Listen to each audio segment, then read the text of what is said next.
சென்னை மாநகராட்சியில் தூய்மை பணிகளை மேற்கொள்ள உள்ள ஒப்பந்ததாரர் மூலம் தூய்மை பணியாளர்களுக்கு பணி வழங்கப்படும் என சென்னை உயர்நீதிமன்றத்தில் அரசு உறுதி அளித்துள்ளதை அடுத்து உழைப்போர் உரிமை இயக்கம் தொடர்ந்த வழக்கின் தீர்ப்பு தேதி குறிப்பிடாமல் தள்ளி வைக்கப்பட்டுள்ளது.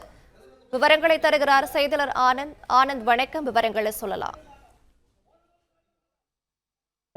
தூய்மை பணிகளை தனியாருக்கு வழங்குவதை எதிர்த்து உழைப்போர் உரிமை இயக்கம் சார்பில் தொடரப்பட்ட வழக்கு நீதிபதி கே சுரேந்தர் முன்பாக இன்று விசாரணைக்கு வந்தது. அப்பொழுது மனதார சிங்கம் தரப்பில் ஆஜரான வழக்கினர் தூய்மை பணிகளை தனியாருக்கு வழங்குவது எதிர்ப்பு தெரிவித்தார். மேலும் பணி நிரந்தரம் வழங்க கோரி அளிக்கப்பட்ட விண்ணப்பம் தொழிலாளர் நீதிமன்ற விசாரணையில் பரிந்துரைக்கப்பட்டுள்ளதாகவும் தொழிலாளர் நீதிமன்றத்தில் நிலுவையில் உள்ள நிலையில் தூய்மை பணிகளை தனியாருக்கு வழங்க முடியாது எனவும் தெரிவித்தார். மேலும் மாநகராட்சியின் இந்த நடவடிக்கையால் சுமார் 2000 தூய்மை பணியாளர்கள் வேலை பறிபோகும் நிலை ஏற்பட்டிருப்பதாகவும் முதலில் தொழிலாளர் நீதிமன்றத்தில் அனுமதி கேட்டு வழக்கு தாக்கல் செய்திருக்க வேண்டும் எனவும், ஆனால் அவ்வாறு செய்யாமல் சுமார் 15 ஆண்டுகளாக பணியாற்றிய தூய்மை பணியாளர்களை குப்பைகளை போல் தூக்கி எறிந்துவிட்டதாக தெரிவிக்கப்பட்டது.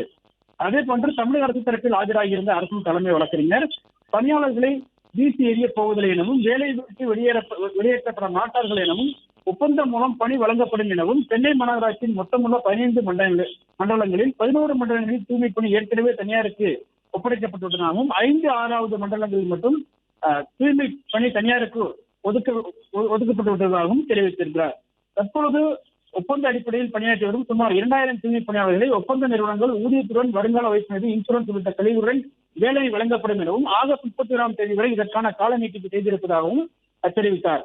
ஒப்பந்த நிறுவனம் தரப்பில் ஆஜராகியிருந்த வழக்கினர் தனியாருக்கு வழங்குவது அரசினுடைய கொள்கை முடிவு எனவும் இதில் விதிமீறல் இருந்தால் மட்டுமே நீதிமன்றம் தலையிட முடியும் எனவும் தெரிவித்தார். அனைத்து தரப்பு வாதங்களும் முடிவடைந்ததிலிருந்து வழக்கினுடைய தீர்ப்பினை நீதிபதி சுரேந்தர் தேதி குறிப்பிடாமல் தள்ளி வைத்திருக்கின்றார். பிளே ஸ்டோர் மற்றும் ஆப் ஸ்டோரில் இருந்து பாலிமர் செயலியை QR கோடு மூலம் பதிவிறக்கம் செய்யுங்கள்.